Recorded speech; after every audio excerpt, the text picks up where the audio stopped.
जब भी हम मीडियाटेक के 5G फ़ोन्स को रिपेयर करते हैं तो उसके अंदर एक से ज़्यादा पावर आईसी बहुत कम देखने को मिलती है। जैसे एग्जांपल मैं आपको बताता हूँ, मैंने यहाँ पे एक OnePlus का Note C2 5G फ़ोन लिया है। इसके अंदर MT6365 पावर आईसी लगी है, आप देख सकते हैं।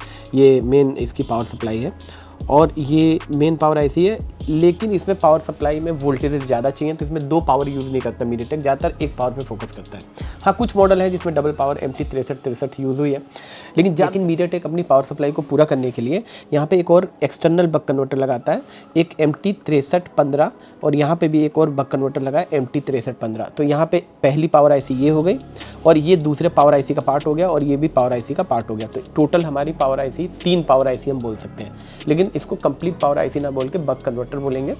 इसके अलावा अगर मैं थोड़ा सा और बैक साइड में जाऊं तो यहाँ पे मुझे एक MT6360 जो हर 5G फ़ोन में यूज़ होने वाली ये चार्जिंग आईसी है, MT6360। इसके अंदर बेसिकली हमारे फ़ोन में चार्जिंग सेक्शन होता है, प्लस इसके अंदर कुछ बक वोल्टेजेस भी बनती है और LDO वोल्टेजेस भी बनती हैं। मतलब ये हुआ कि ये भी एक तरीके की पावर आईसी ही है अगर हम टेक्निकली देखें तो इस तरीके से इसमें पावर सेक्शन को फुलफिल करने के लिए 4 सर्किट्स बनाए गए हैं। एक main power, 2 external buck converter और एक चार्जिंग आईसी के अंदर भी पावर सेक्शंस हैं। तो इसमें मेरा मेन ये टॉपिक का मेन बेसिक क्या है, इस टॉपिक का मेन सिद्धांत ये है कि जितने भी मीडियाटेक के आपको फ़ोन देखने को मिलेंगे जिसमें एक्सटर्नल बक कन्वर्टर होते हैं, इसमें एक पिन होती है जिसको हम फॉल्ट बी पिन के नाम से जानते हैं, फॉल्ट बी बोलते हैं उसको। वो जो फॉल्ट बी पिन होती है बेसिकली वो ये जो मेन पावर से निकल के हमारे एक्सटर्नल बक कन्वर्टर में कनेक्ट होती है और यही फॉल्ट बी की पिन यहाँ पे इस कन्वर्टर से भी यूज़ होती है और यहीं से जाके चार्जिंग आईसी में भी कनेक्ट होती है जो पीछे लगी है। तो ये फॉल्ट बी की जो पिन होती है पूरी पावर सप्लाई का एक कॉमन एक पिन होती है, फॉल्ट बी के नाम से जानते हैं। ये जो पिन होती है बेसिकली डेडिकेटेड होती है पावर आईसी के लिए।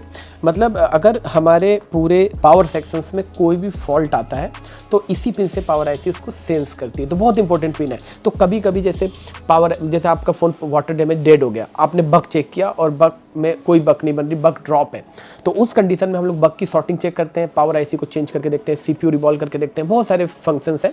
तो एक बार आप क्या करना, ये जो बक कन्वर्टर्स है ना इसको उठा लेना और ये फॉल्ट बी वाली पिन का GR जरूर चेक करना। अगर ये चारों आईसी में से कोई भी एक आईसी इस फॉल्ट बी पिन से डिस्कनेक्ट हो गई तो हमारी बकें पूरी ड्रॉप हो जाएंगी। तो आई होप ये इन्फॉर्मेशन आपके लिए बहुत यूजफुल होगी।